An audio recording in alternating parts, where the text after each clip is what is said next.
Hello friend, Shahrukh Khan की एक blockbuster movie Om Shanti Om का एक फेमस डायलॉग, एक चुटकी सिंदूर की कीमत तुम क्या जानोगे रमेश बाबू।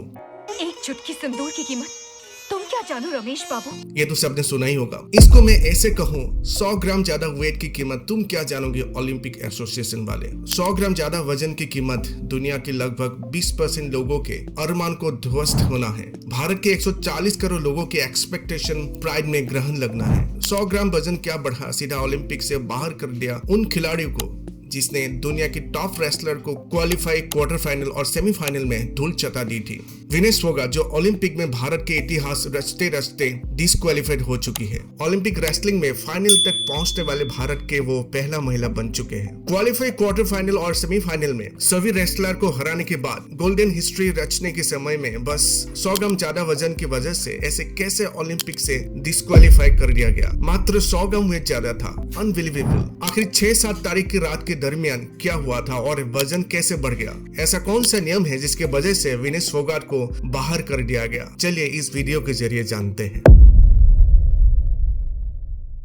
इस बार ओलंपिक फ्रांस ने ऑर्गेनाइज किया है कैपिटल पेरिस में। वुमेन रेसलिंग के 50 केजी कैटेगरी में विनेश फोगाट ने पार्टिसिपेट किया था। 6 अगस्त को क्वालिफाई क्वार्टर और सेमीफाइनल होता है, मतलब एक ही दिन में विनेश फोगाट ने 3 मैचेस खेले। तीनों मैचेस में ओपोनेंट्स को हरा के विनेश फोगाट फाइनल पहुंचते हैं। क्वालिफाई राउंड में जापान के, क्वार्टर फाइनल में यूक्रेन के और सेमीफाइनल में क्यूबा की रेसलर को मात दी थी। आगे फाइनल की मुकाबला यूएसए के साथ होना था 7 अगस्त को, लेकिन अनफॉर्चुनेटली वही हुआ जिसका एक्सपेक्टेशन किसी इंडियन को नहीं था। 7 अगस्त को जब वजन मापा गया तब तय माप से वजन 100 ग्राम ज्यादा मिला। इंडिया के 140 करोड़ लोग गोल्ड मेडल की अपेक्षा में थे, लेकिन विनेश फोगाट को डिस्क्वालीफाई कर दिया गया 100 ग्राम ज्यादा वजन की वजह से। आखिर 6 तारीख की रात को क्या हुआ था? अचानक वेट कैसे बढ़ गया? ये वजन और डिस्क्वालिफिकेशन का क्या संबंध है? चलिए आगे जानते हैं। 6 अगस्त 2024 50 केजी की रेसलिंग कैटेगरी में विनेश फोगाट ने 3 मैचेस खेली एक ही दिन में। पहला क्वालिफाई राउंड, दूसरा क्वार्टर फाइनल और सबसे थर्ड है सेमीफाइनल। क्वालिफाई राउंड में जापान के यूई सुसाकी को 3-2 से, क्वार्टर फाइनल राउंड में यूक्रेन के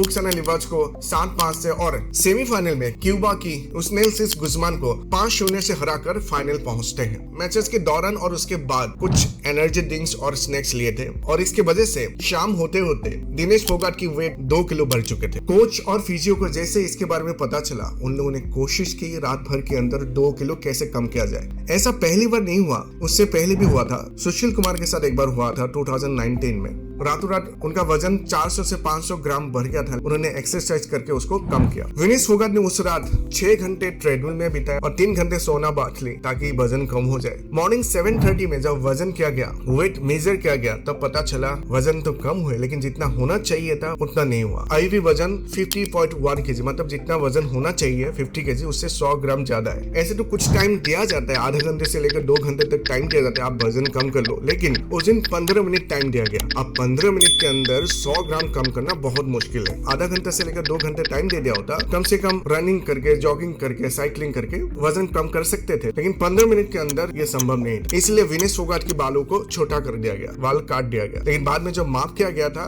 वजन वही है 50.1 केजी। अभी भी 100 ग्राम ज्यादा है। बाल काटने की वजह से कोई ज्यादा डिफरेंस नहीं है और ये 100 ग्राम वजन बढ़ने की वजह से विनेश फोगाट को डिस्क्वालीफाइड कर दिया गया। विनेश फोगाट पहले 53 केजी और 55 केजी कैटेगरी में खेला करती थी, लेकिन उनको लगा कि शायद इस दोनों कैटेगरी में उनके लिए मुश्किल होगा, इसीलिए 53 केजी से 50 केजी कैटेगरी तक शिफ्ट की। आप 53 से लेकर 50 केजी कैटेगरी तक शिफ्ट की, लेकिन उसको मेंटेन करना, उस वजन को मेंटेन करना बहुत मुश्किल है। वैसे भी एक वेट कैटेगरी की रेसलर के लिए वेट को मेंटेन करना बहुत बड़ा चैलेंज है। सुशील कुमार ने भी कहा था कि वेट को मेंटेन करने के लिए हड्डी तक पिघलाना पड़ता था, इवन बॉडी से खून निकलवाना पड़ता था ताकि वजन ज्यादा ना हो। अब क्वेश्चन यही है, जब 6 अगस्त को वेट मापा गया है, 49.9 केजी थे और 3 मैचेस भी जीत चुके थे, तब भी 7 अगस्त को दोबारा क्यों मापा गया? ये क्वेश्चन मेरे मन में भी था जब तक मैंने ओलंपिक में रेसलिंग की जो रूल रेगुलेशन है उसको नहीं पढ़ा था। वेट कैटेगरी रेसलिंग में जो रूल है उसके हिसाब से जिस दिन तक रेसलिंग मैचेस चलता रहेगा उस दिन तक हर रोज वेट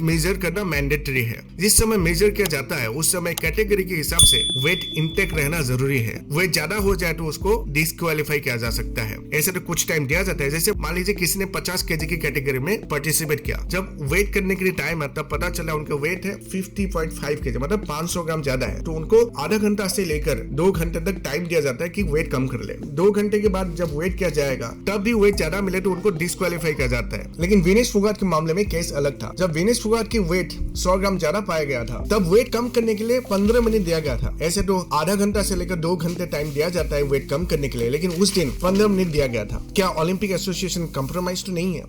वीडियो अच्छा लगा तो लाइक, शेयर और सब्सक्राइब कीजिए। धन्यवाद।